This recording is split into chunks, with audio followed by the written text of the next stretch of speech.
Amiens. Derrière ce mur d'enceinte de briques rouges, la maison d'arrêt. Ici vivent 570 détenus. La prison a été construite à la campagne à l'origine, il y a plus d'1 siècle. Mais depuis, la ville l'a rattrapée. Les jardins des riverains sont collés à la prison. Elle se trouve désormais en plein cœur d'Amiens-Nord, une zone sensible. Tous les jours, un étrange manège se produirait à cet endroit précis, dans une impasse qui longe le flanc droit de la prison. Nous décidons de dissimuler plusieurs caméras. Puis, devant la maison d'arrêt, nous observons un petit va-et-vient de guetteurs. Ils rôdent, à l'heure où les détenus sortent en cours de promenade, juste derrière ce mur. Ils observent, passent et repassent pour voir si la police est dans la zone, sans se soucier le moins du monde des caméras. Ils vérifient encore, la voie est libre. Nous découvrons alors cette scène incroyable. Surgis de nulle part, des gamins projettent de petits colis emballés dans du film plastique. Leur lancer est puissant, rapide, précis. Une vingtaine de colis sont projetés à l'intérieur de la prison. Du renfort arrive. En 30 secondes, leur livraison est complète.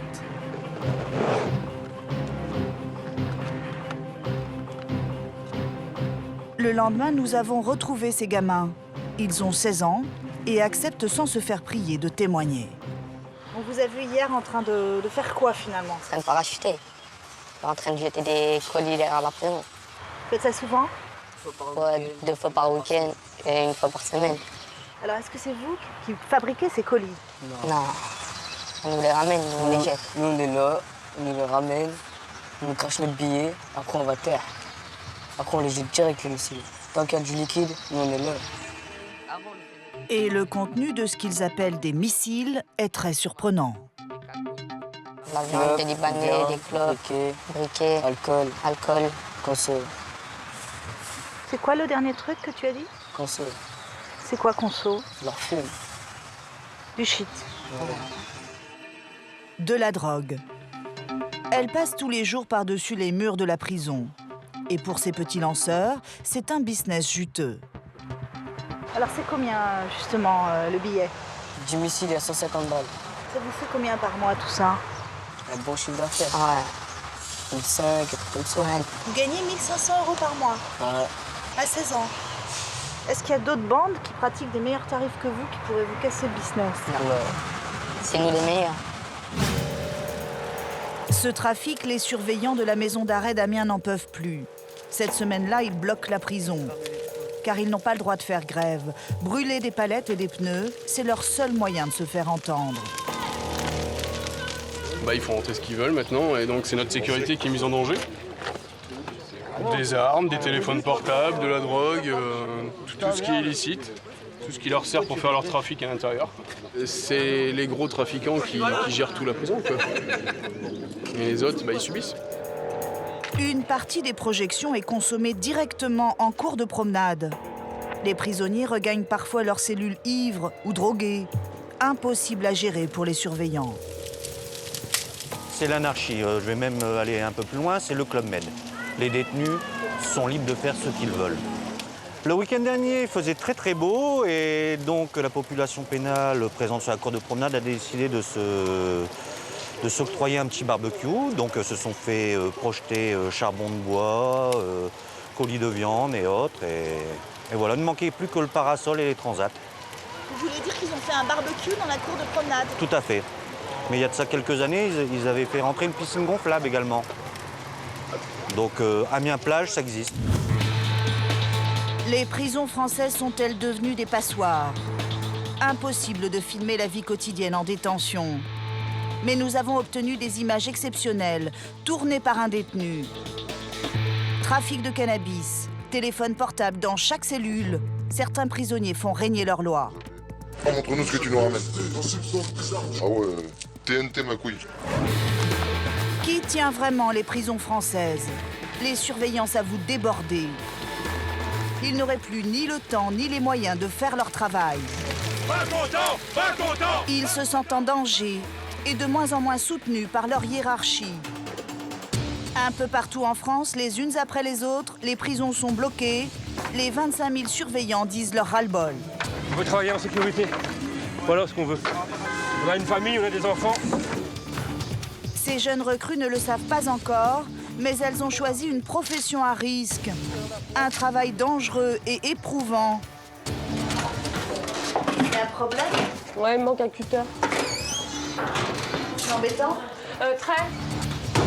Tout peut déraper en moins d'une seconde. Il me manque un cutter. Miguel, Jean-Luc et Sébastien n'auraient jamais imaginé se retrouver à la merci d'un braqueur. C'est pourtant ce qui est arrivé à ces 3 surveillants le 13 avril dernier, quand Redouane Faïd les a pris en otage pour s'évader de la maison d'arrêt de Lille. Pour la première fois, ils racontent les 20 minutes les plus longues de leur vie. La première chose qu'on voit, c'est les enfants, quoi. Pourvu que ça se passe bien, c'est malheureux à dire, c'est une évasion. Mais pourvu qu'il s'évade dans sa tête, c'est pourvu qu'il s'évade, parce que s'il s'évade pas et s'il n'arrive pas à s'évader, qu'est-ce qu'il fait? Pendant 6 mois, nous avons enquêté sur un univers carcéral à bout de souffle. Retour à la maison d'arrêt d'Amiens. Depuis la loi pénitentiaire de 2009, les gardiens n'ont plus le droit de déshabiller les détenus pour les fouiller, sauf cas exceptionnel. C'est ce qui explique, selon Joris Ledoux, l'augmentation des projections. Alors là, on va se rendre sur le lieu où les projections ont lieu quotidiennement. 40 projections par jour et les week-ends, ça peut monter entre 100 à 120. Un filet anti-projection et des caméras ont bien été ajoutés, mais rien n'y fait selon le syndicaliste dépité. Nous avons affaire à des mathématiciens. Ils ont calculé les angles, les cosinus et autres. Et puis donc, les premiers jours, tout tombait dans le chemin de ronde qui se trouve juste derrière. Et maintenant, tout tombe effectivement dans les cours de promenade. Ah bah regardez, c'est tout simple, voilà. Voilà un colis. Donc entouré de cellophane, avec les initiales ou comme ils disent régulièrement, le blaze du détenu. Ça lance. Et le détenu, donc les détenus en cours de promenade, il y en a, ils sont payés, ils sont là pour récupérer les projections, puisque c'est filmé. Récupère, ah ben, c'est un tel, c'est un tel. Le retour de promenade, vous les fouillez un petit peu quand même? Fouille par palpation, uniquement, vu qu'on est interdit des fouilles à corps. Donc les détenus n'ont aucun scrupule, le mettent au niveau de leurs endroits intimes, tout simplement. Pas que ce soit trop gros, quoi. Hein. Ah, mais vous serez étonné de savoir ce que peut contenir, excusez-moi l'expression, mais un sphincter. C'est impressionnant quand même. Hein. Un téléphone portable, il passe facilement pour certains. Des savonnettes de cannabis comme ça, ça y va, hein. Puis bien dans le slip, et puis voilà, quoi. Donc après, sous le portique, ce n'est pas détecté, ça ne sonne pas, voilà, terminé. Et puis même à l'extrême, si ça aurait été détecté, il faudrait les extraire pour aller faire une fouille à l'hôpital notamment, donc voilà. Voilà à quoi nous en sommes réduits. Voilà. C'est un kebab, entier, un petit kebab. Ah mais ça arrive chaud, hein, les frites aussi sont jetées par-dessus. Voilà. Un sandwich, abandonné par les lanceurs. Faisait-il partie du fameux barbecue? Est-ce que c'est vrai qu'ils ont fait un barbecue la semaine dernière dans la cour de promenade? C'était nous. C'était vous? Ouais. Qu'est-ce que vous avez projeté? De la viande, De la viande, du du charbon, tout ce qu'il fallait pour qu'ils se mettent bien. Il faisait bon, autant qu'ils en profitent. Au lieu de manger la gamelle. On ne va pas les laisser manger que du pain en prison. Et pourquoi ils mangeraient que du pain? Parce que là-bas, c'est dégueulasse. Ils mangent pas de viande là-bas? Et tu veux manger quelle viande là-bas? Là-bas, c'est dégueulasse, la viande. Tout est dégueulasse, à part le pain. C'est pour ça qu'ils reçoivent de la viande et tout. Nous, on a du travail à faire. Voilà. Nous avons gagné la confiance des lanceurs. Ils acceptent d'être filmés en action. La marchandise est cachée dans un petit passage. stupéfiants, alcool, briquet. Puis commence la course. Le jeune lanceur traverse toujours le même garage.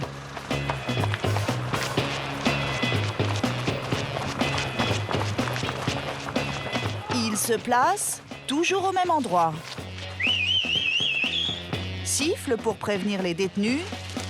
Et c'est parti.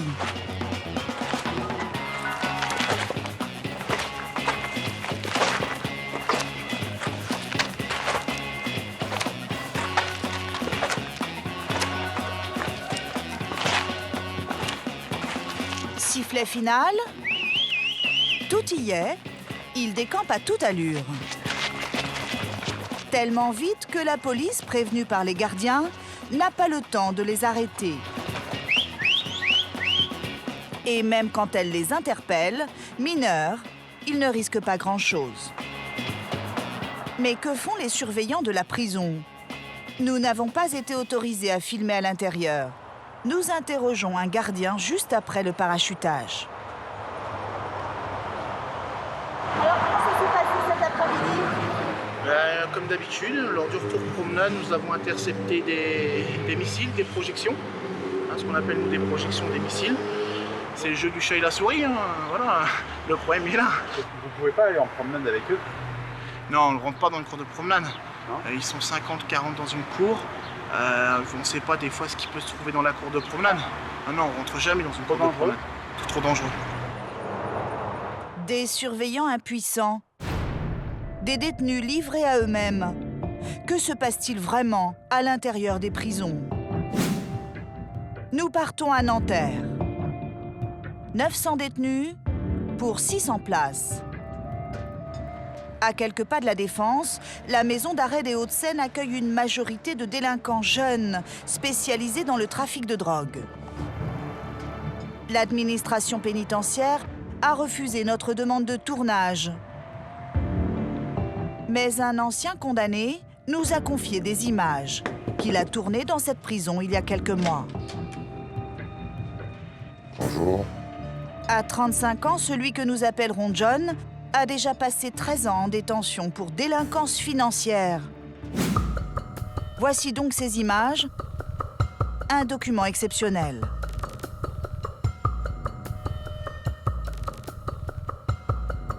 Bon, voilà comment ça se passe, réellement en prison. Voilà, pour être bien, il faut ça. Ça, vous avez 60 grammes de shit en tout. Téléphone, puce, chargeur, résine de cannabis, cigarette. Le kit parfait du dealer en prison. Ça se cache facilement. C'est la taille d'une largeur d'un paquet de cigarettes. Pour vous donner une ordre de prix, ça dehors, pour l'acheter, vous en avez à peu près pour 250 €, 300 €. Et ici, vous pouvez faire jusqu'à 1000, 1200 €. Pour vous donner une ordre de prix, ça, voilà, avec ça, 2 grammes de cannabis, vous pouvez acheter une cartouche de cigarette. Et pour alimenter le trafic, 3 parloirs par semaine suffisent à son codétenu. On a du parloir, montre-nous ce que tu nous ramènes. Ah ouais, TNT ma couille. C'est de la TNT ma couille. TNT. Ça. Ah, je vous fais table rase de l'odeur. Hein.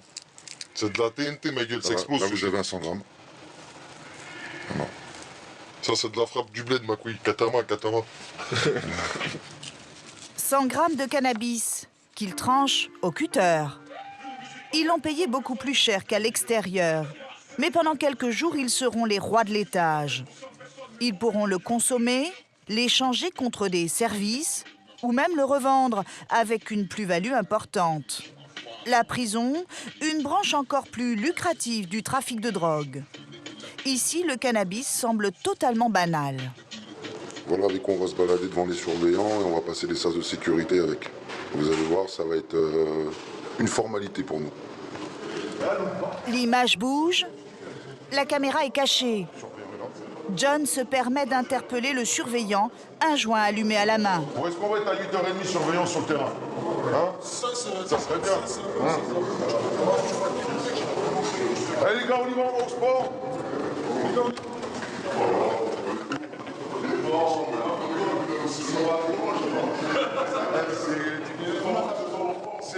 C'est le déhanchement, voilà. Il est 8h30 du matin. John fume un joint dans le couloir. Aucune réaction du surveillant. Sécurité. Il passe devant les caméras de sécurité. John montre la salle de musculation. C'est la salle de muscu. Puis il arrive en cours de promenade où tombent aussi les produits illicites par projection, comme à Amiens. Oui, la grande tour, là. Celle-là. C'est par là que les colis sont projetés, soit sur le terrain de foot, soit au bâtiment B.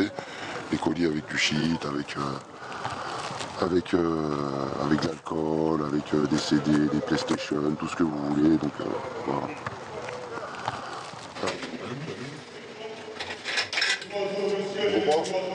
Peu après, John propose à un jeune surveillant de partager son joint. Le jeune gardien refuse gentiment, sans faire d'histoire. Wesh les gars, bien ou quoi? Wesh, tranquillement? Ouais, petite tête. Tranquille, je te paie l'eau? Alright. Wesh, ça fait la barquette ou quoi? Ouais, je tête de brique. Vas-y. On voit un surveillant à un moment dans vos images qui refuse de fumer. Ouais. Mais il arrive que certains fument avec vous? Oui, bien sûr. Ça arrive de temps en temps. C'est une minorité de surveillants. C'est-à-dire même le soir, quand ils passent pour leur ronde, ça leur arrive de faire toc-toc. Ah, ça sent bon, est-ce qu'il n'y a pas un petit joint dépanné? On leur glisse sous la porte. Une information évidemment invérifiable, mais elle paraît vraisemblable. Bon, on va vous montrer un peu comment ça se passe en cellule. Donc déjà, on va commencer par ça. Voilà. Donc là, on a la lumière de la cellule. Et là, on a le bouton en cas de problème. Et ce qu'on va faire, on va filmer. Voilà, on appelle et vous verrez que même d'ici 10 minutes, un quart d'heure, personne n'aura répondu. Il est 19h03. Au bout de combien de temps les surveillants vont-ils intervenir? En attendant, John nous fait visiter sa cellule. Le coin, on peut faire la vaisselle, se laver les dents, se laver le visage, se laver quand on ne peut pas aller à la douche. Les détenus ont une liste d'objets qu'ils peuvent acheter en prison, sensiblement au même prix qu'à l'extérieur. Ensuite, dans cette cellule, c'est l'abondance. On va commencer par là. Voilà, un meuble de rangement. Avec les cantines, donc il y a tout, les conserves, les canettes. Voilà, les jumeaux. John vit avec son codétenu dans 9 mètres carrés. Et ils mettent à profit chaque centimètre. Ensuite là, frigo. Avec les cantines de produits frais. Le coin avec la clé pour USB, pour écouter les derniers sons, regarder les derniers films, les photos de famille, les vidéos des mariages, tout ça. Leur nouvelle télé leur permet de recharger les portables, pourtant interdits en prison. La télé. Alors la télé a une particularité, nous les ont changé. Nous les ont changé et l'administration pénitentiaire nous a fait un petit cadeau. Parce qu'il faut une chose qui est indispensable et que tout détenu doit avoir en cellule, c'est le téléphone portable. Très important. Donc qu'est-ce qu'on fait? On branche la prise,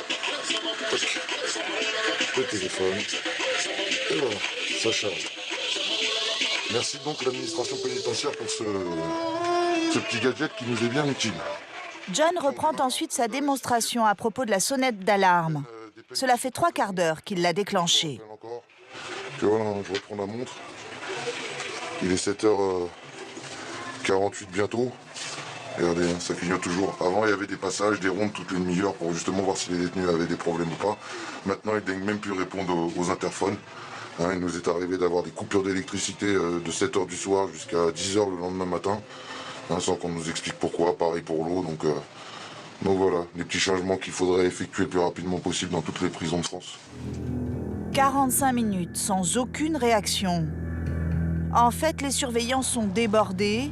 Parfois, ils sont seuls à surveiller 120 détenus par coursive. C'est aussi le cas à la maison d'arrêt de Fresnes, au sud de la capitale, dans l'une des plus grandes prisons de France.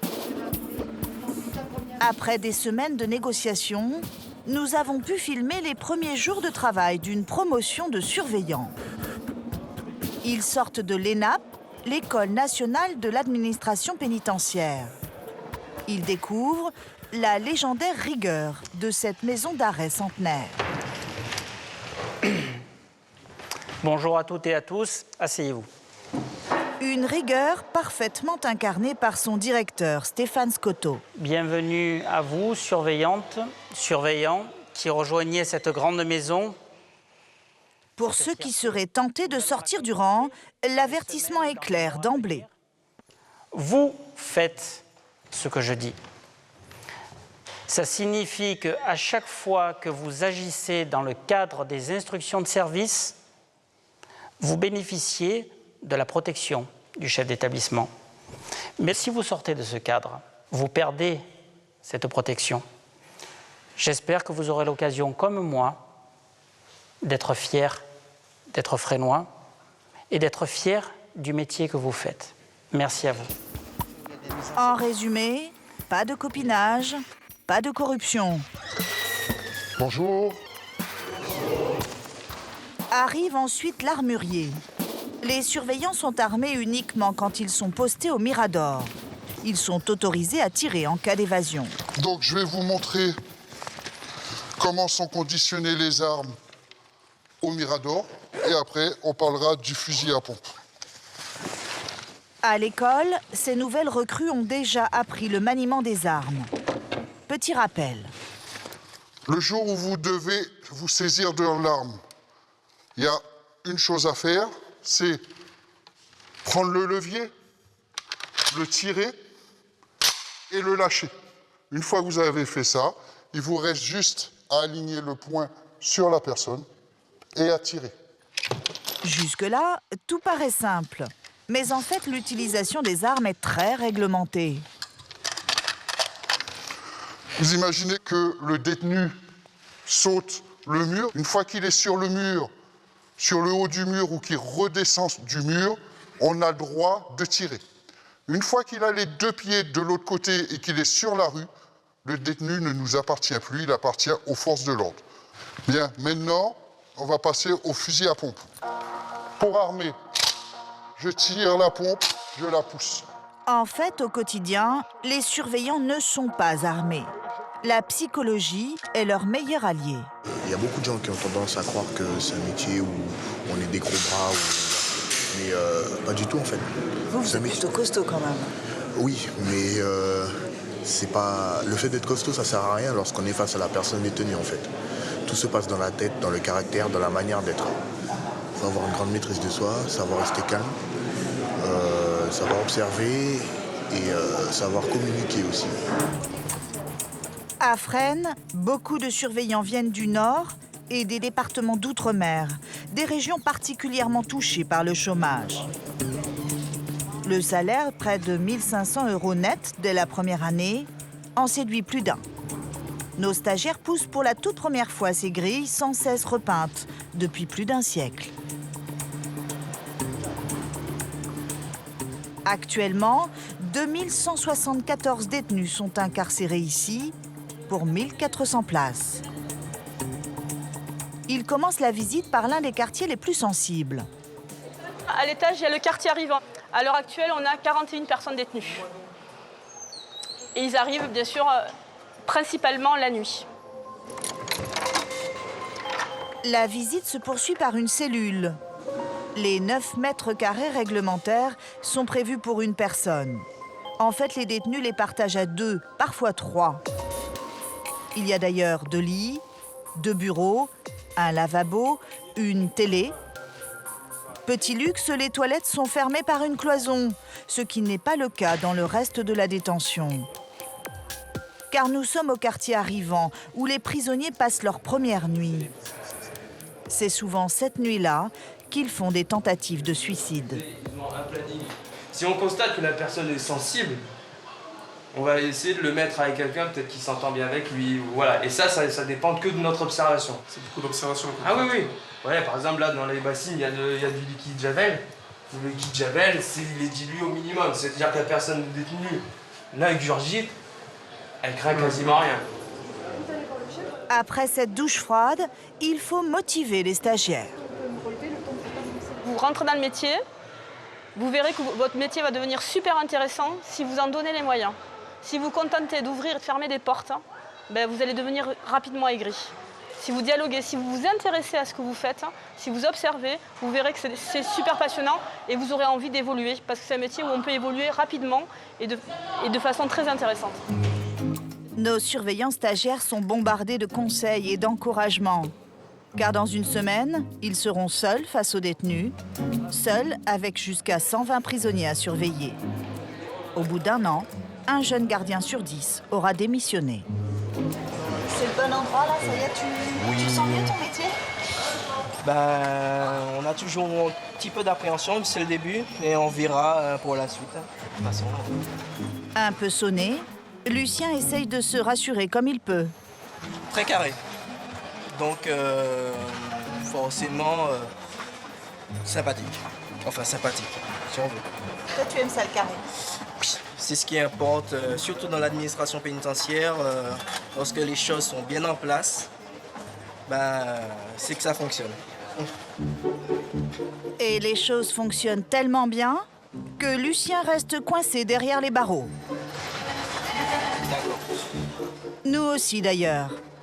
Car nous ne sommes pas autorisés à filmer l'autre aile, celle de la vraie détention, une fois que les détenus ont quitté le quartier arrivant.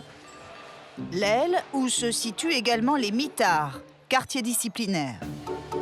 Pas de caméra au parloir non plus, dans les cours de promenade, censurer également les douches. Je vérifie. Pardon? Non, vous n'avez pas filmé les douches. Merci. Je vous ai dit, vous rentrez pas là, dans les salles, dans les... Mais à force d'insister, nous avons réussi à filmer la distribution d'un repas, toujours au quartier arrivant.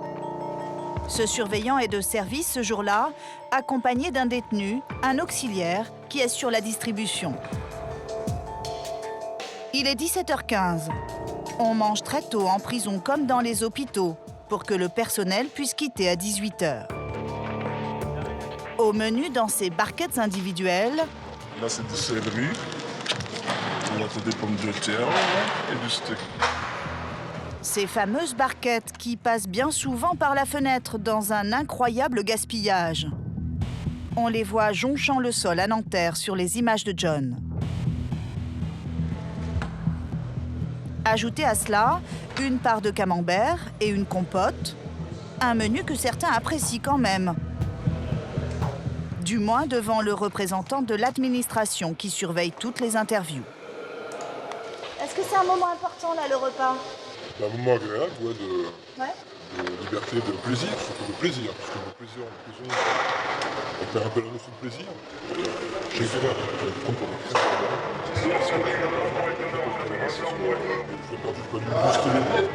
Pas le temps de traîner.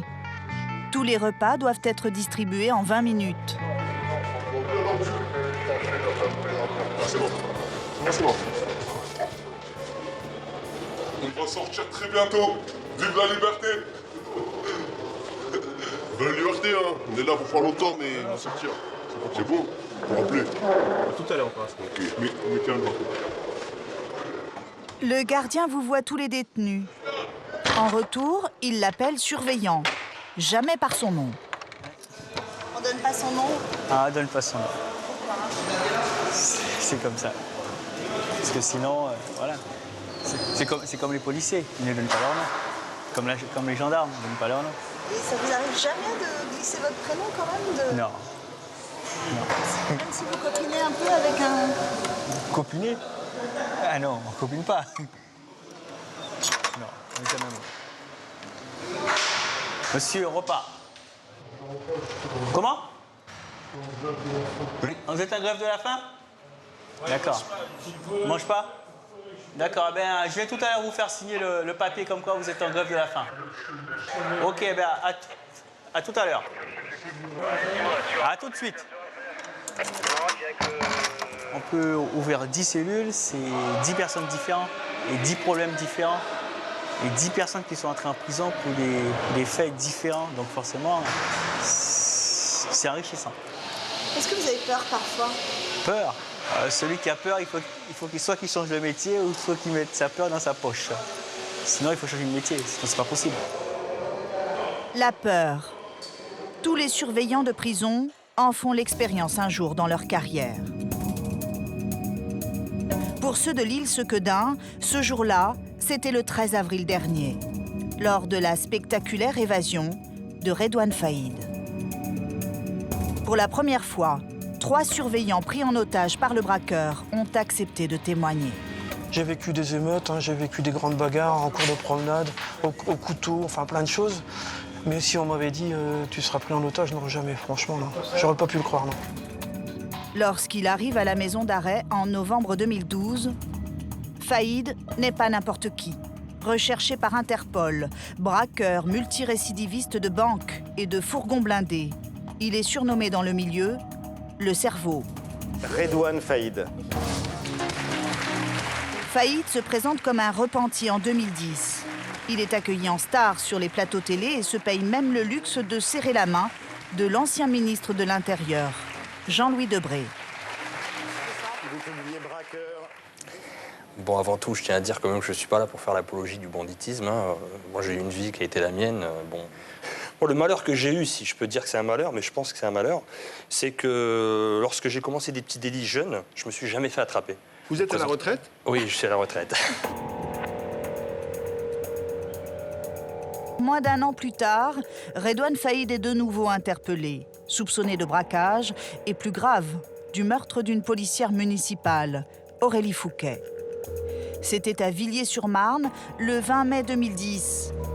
Le commando de braqueurs, poursuivi par la police, n'avait laissé aucune chance à la policière de 26 ans en tirant à l'arme lourde. L'affaire avait ému la France entière.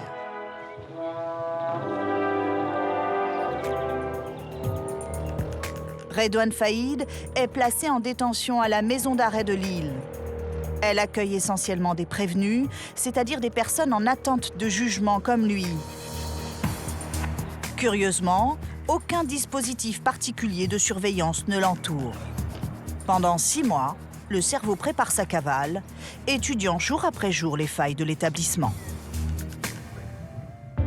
Samedi 13 avril 2013, 8h du matin, Redouane Faïd est seul dans sa cellule, au 3e étage du bâtiment B. L'homme a rendez-vous avec un visiteur au parloir, son frère, qui arrive à l'entrée principale. Faïd sort de sa cellule avec un sac censé contenir le linge sale qu'il donne à nettoyer à sa famille. Il passe une première grille et rejoint les 22 détenus de ce premier tour de parloir. Jusqu'ici, rien à signaler. C'est ici, à l'entrée des parloirs, que l'histoire bascule. Coiffé d'un bonnet, Faïd sort une arme de son sac et braque une surveillante. Il passe le portique, prend 2 surveillants en otage. Il se rapproche de la sortie, prend un 3e otage.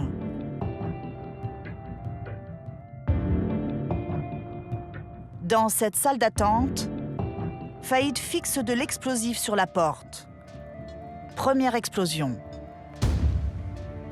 Il est à 3 portes blindées de la liberté.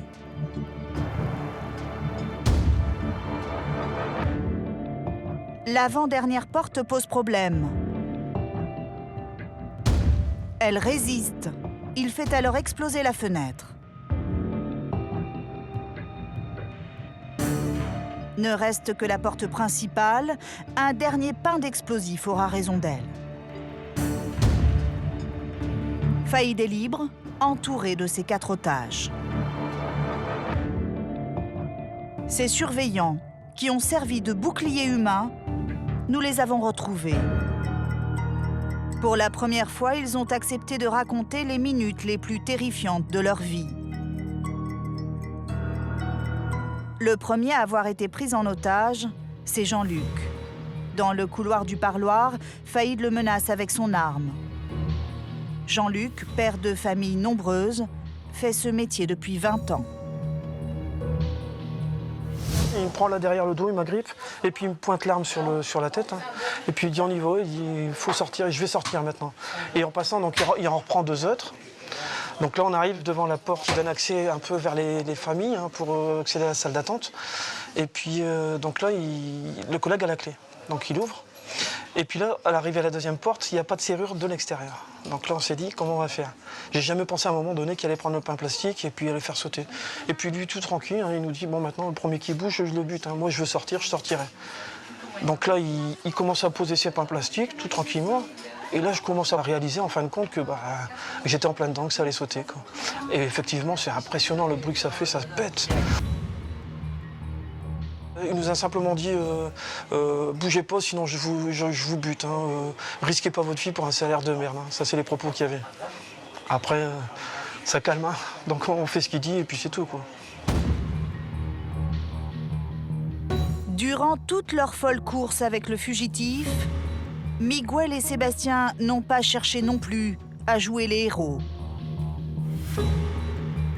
Ils savent qu'ils ont affaire à un homme dangereux et déterminé.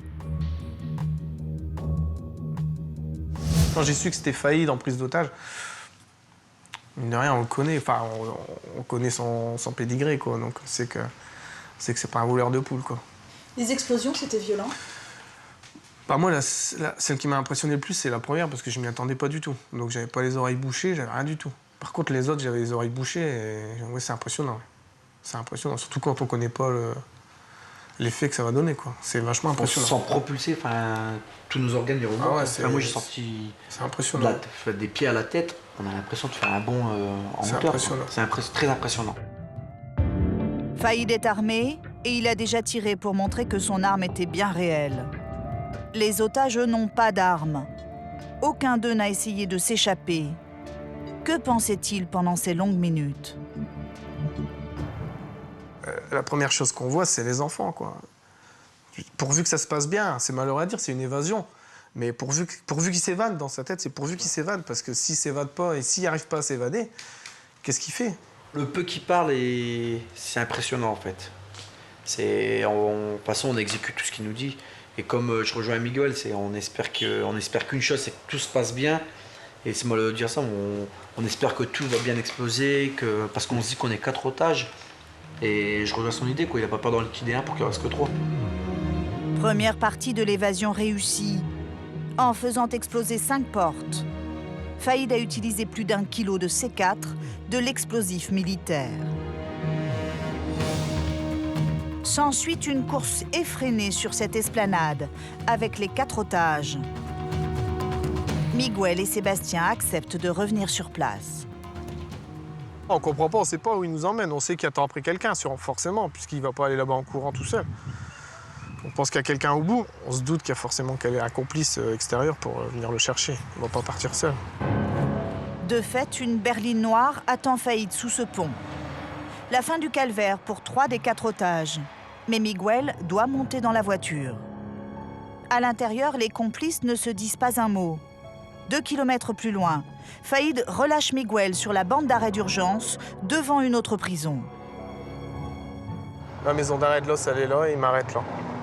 Il t'arrête là? Voilà, il m'arrête là. Et il me dit sors, sors, sors. Je sors, je passe au-dessus de la barrière et puis... Et lui, il continue et puis moi, je passe au-dessus et je marche jusqu'à temps que la police me récupère. Le véhicule disparaît ensuite dans les méandres des échangeurs autoroutiers. Redouane Faïd est officiellement en cavale. À la maison d'arrêt, les dégâts sont considérables et le traumatisme aussi. L'ennemi public numéro 1 est arrêté 1 mois et demi plus tard. Il encourt la détention à perpétuité. Les otages restent seuls avec leurs questions. Qui a fait rentrer l'arme et l'explosif? Je suis pressé de savoir ce qui s'est passé. Parce que je voudrais pas revivre ça une deuxième fois et puis justement éviter que ça se reproduise et savoir. Il y a quelqu'un qui a triché. Enfin, l'arme et les explosifs, il les a pas fabriqués lui-même. Hein.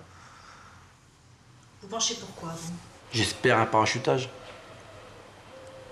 Maintenant, on n'est pas à l'abri d'une complicité intérieure. Ça nous fait un stress permanent. Enfin, pour ma part, ça me fait un stress permanent. Parce qu'on se demande comment il a fait pour faire entrer l'arme. Y a-t-il eu une complicité intérieure? Faïd a-t-il acheté certains gardiens? Pour l'heure, l'enquête judiciaire a permis d'identifier 3 complices, détenus ou ex-détenus. À quelques kilomètres de la prison de Lille, Nous rencontrons Barbara, une surveillante qui n'a pas été surprise par cette évasion. Cette jeune femme est en arrêt maladie longue durée. Elle a travaillé au parloir de l'île Sequedin, un poste que tous les gardiens redoutent. Elle a tenu 3 ans, puis a craqué. Diagnostic du médecin, troubles anxieux sévères, burn-out. Un surmenage professionnel très courant parmi les surveillants. Est-ce que vous avez été surprise que ce soit au parloir que se passe finalement l'évasion de Redouane Faïd? Non. Ça devait forcément être par les parloirs qu'il se passe quelque chose. Forcément. Je ne m'attendais pas à un truc si dramatique parce que malgré tout, il y a quand même... Je pense à mes collègues qui ont été pris en otage. Je ne pensais pas à un truc aussi dramatique. Mais ça devait forcément se faire par les parloirs. Qu'est-ce qui n'allait pas au parloir de l'île Sequedin? C'est déjà le sous-effectif en permanence. Ça, c'est vraiment quelque chose qu'on peut pas... On peut pas être toute la journée sur le qui-vive et en même temps faire du bon travail, c'est pas possible. C'est pas possible. On fait rentrer des familles, donc c'est des gens de l'extérieur, donc il faut les surveiller quand même. Je veux dire, on fait tout et n'importe quoi pour rentrer de l'extérieur. Donc déjà, il y a les familles. Après, il y a les détenus, c'est pareil. Je veux dire, on n'est jamais à l'abri d'un détenu qui va s'énerver, qui va... On n'est jamais à l'abri de tout ça, il faut toujours être sur nos gammes, parce que malgré tout, en prison, on ne garde pas des enfants de cœur. Il y avait parfois seulement 4 agents pour surveiller 130 détenus et autant de visiteurs chaque jour. Dès lors, les règles élémentaires de sécurité et même de simple bonne conduite n'étaient plus respectées dans les cabines. Les rapports sexuels, par exemple, en cabine, je veux dire, ça c'est un truc vraiment inconcevable pour moi. Je veux dire, on est surveillant pénitentiaire, on n'est pas non plus... Voilà, on n'est pas là pour voir des films porno toute la journée. Donc ça, déjà, c'est pas tolérable. Et puis, des fois, ça se fait en présence d'enfants aussi. Donc voilà, même si c'est pas mes enfants, même si je devrais pas être affectée, moi, je veux dire, un enfant qui est là, il est pas au parloir, déjà, il est dans une petite cabine. Il ne devrait pas, normalement, voir des relations sexuelles entre ses parents. C'est pas possible. Des rapports sexuels, des objets qui passent aux détenus. Tous ces problèmes, Barbara les signalait à sa directrice. Le résultat ne s'est pas fait attendre dans sa notation. Madame a su s'appliquer dans ses missions. Professionnelle, carrée, a toujours su rendre compte à sa hiérarchie. Mais madame confond malheureusement rigueur et rigidité. Il est urgent qu'elle mette ses rancœurs et ses jugements de côté, qu'elle fasse preuve d'humilité et d'entrain. C'est totalement injuste pour moi parce que j'ai sacrifié ma vie de famille pour un boulot. Et on ne me rend pas l'appareil en fait. Donc... Voilà, quoi. Donc, surtout que ma notation, en fait, vous pouvez regarder, on me met que des biens et des très bien. Lâchée par son administration, la fonctionnaire perd pied et entre en dépression. Désormais, après 10 ans de pénitentiaire, Barbara veut changer de métier. À la prison de l'île Sequedin l'an dernier, plus de 5000 objets illicites auraient été saisis dans les parloirs où travaillait Barbara.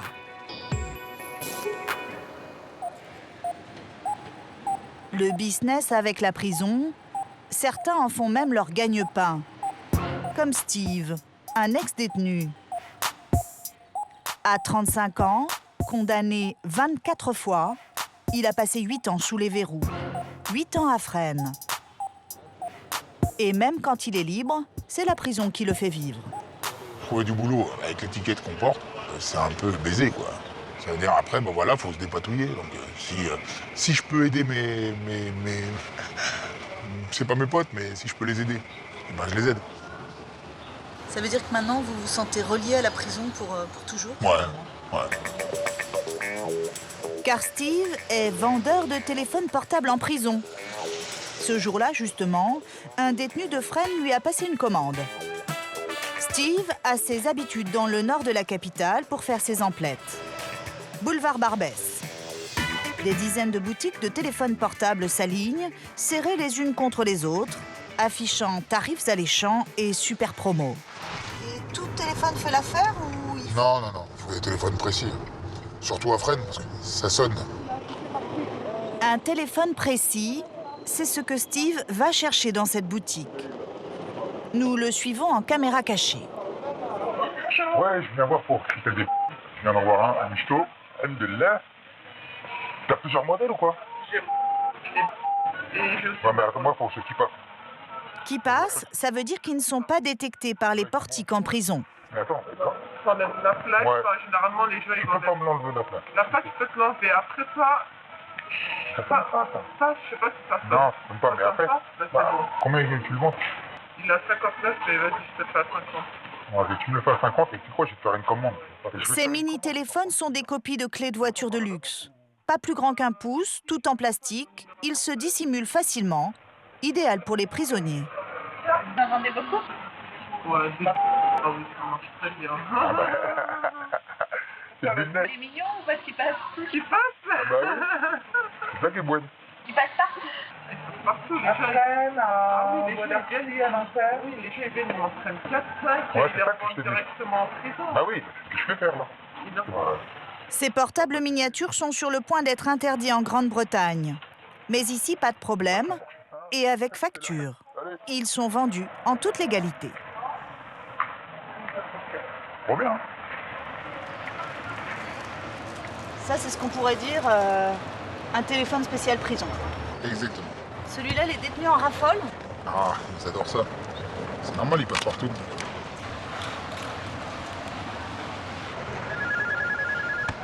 Eh oui. Ça marche? Ah oui, ça marche. Non stress. Pour vérifier que le téléphone ne sonne pas sous un portique de sécurité, Steve a trouvé l'astuce. Il fait le test sous un portique parfaitement accessible au public. Ici, le téléphone portable est dans la poche de Steve. Il va tenter de le rentrer dans cette enceinte particulièrement sécurisée. Test réussi, aucune sonnerie. La jeune vendeuse n'avait pas menti. C'est passé crème. Voilà, la preuve est là. Formel. Ça veut dire que s'il passe là, il passe partout. Un rendez-vous au parloir avec son client et l'affaire sera faite. Au risque pour Steve de retourner derrière les barreaux pendant au moins 6 mois. Malgré les trafics, les agressions, le stress, plusieurs milliers de personnes tentent le concours de surveillant pénitentiaire chaque année. 800 l'ont décroché l'an dernier. Laurence fait partie de ceux-là. Pour cette ancienne chômeuse, arrivée en fin de droit, c'est une planche de salut.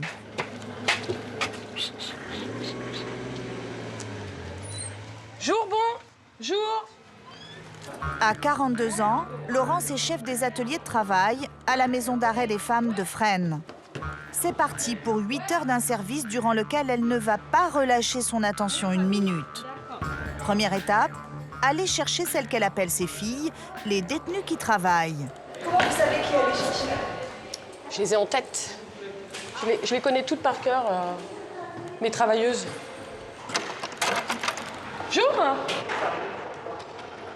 Comment ça, vous êtes en retard? C'est moi qui suis à l'heure, en fait. Je me suis réveillé trop tard. Bonjour. Est-ce que j'ai la photo en plus? Ah, c'est pour ça, le lâchage de cheveux? D'accord. Certaines de ces femmes sont étrangères, souvent des mules pour le trafic de drogue international. Ah. I phone to the nurse after, okay? Okay? Remember me? Okay? Ah, j'arrête pas l'anglais ce matin. J'arrête pas de parler l'anglais ce matin. En France, 2% des détenus seulement sont des femmes. Mais elles sont condamnées pour des motifs plus graves que les hommes. Homicide, infanticide, trafic d'êtres humains, proxénétisme. Laurence est vigilante. Elle fait passer chaque détenu sous le détecteur de métaux pour contrôler qu'elles n'ont pas d'armes. Car aux ateliers, elle sera seule avec toutes ces femmes qui travaillent, entre 20 et 30 sur un effectif de 80. Alors, quand l'une d'elles manque à l'appel, c'est panique à bord. Elle est où, Nora? Elle est pas descendue. Non, elle est pas descendue. Hein. Il y en a une à qui j'ai ouvert et qui est pas descendue. Ouais, PCI, c'est les ateliers. Qui est pas descendue. Je l'ai ouvert et elle est pas là. J'ai mes ciseaux. Ouais, les ateliers. Elle veut pas, hein. Ouais, mais nous, on a besoin, hein. C'est quoi ce coup de Trafalgar, là? Ah non, c'est pas bien. Parce que du coup, moi, je vous ai cherché. Je vous sors et je vous vois pas. Ah ouais, mais c'est pas bien, alors, faut me le dire. Parce que là, faire ça, pas top, hein. Ça vous plaît comme travail? Ah, c'est un grand mot. On va dire que je le fais parce que... Oui! Je me suis fait saigner. Vous êtes coupé? Ouais, avec une enveloppe. Hein. J'ai la peau qui se retourne. Ah! Comment vous avez fait? À force de soulever. Ah! Et pour pas tâcher le matériel. C'est bien. Vous vous lavez les mains avant de mettre le pansement, c'est mieux? Hein? Tour à tour, Laurence est infirmière, surveillante et même assistante sociale. J'ai fait votre certificat de travail que vous m'avez demandé. D'accord? Vous viendrez le chercher après? Vous voulez une copie avec? Oui. C'est important pour vous de venir travailler aux ateliers? Oui, c'est important parce que ça me permet de sortir de cellule et ça occupe mon esprit, j'aime bien. Et le soir, c'est une bonne fatigue, donc ça me fait du bien. Elles font des mises sous enveloppe, des travaux de pliage et de cartonnage. Payées à la pièce, les plus rapides d'entre elles gagnent au maximum 500 € par mois. Mais surtout, elles obtiennent des remises de peine. Au contact de ces femmes, Laurence a appris à les apprécier, mais elle reste toujours sur ses gardes. Je ramasse les outils, là. Notamment quand un outil vient à manquer. Il y a un problème? Ouais, il me manque un cutter. C'est embêtant? Très. Ouais, de toute façon, elle remonte pas tant que j'ai pas de cutter. Donc, ouais. Il me manque un cutter! Un cutter qui peut facilement servir d'arme contre les autres ou pour se suicider. De toute façon, personne monte tant que j'ai pas mon cutter, donc voilà.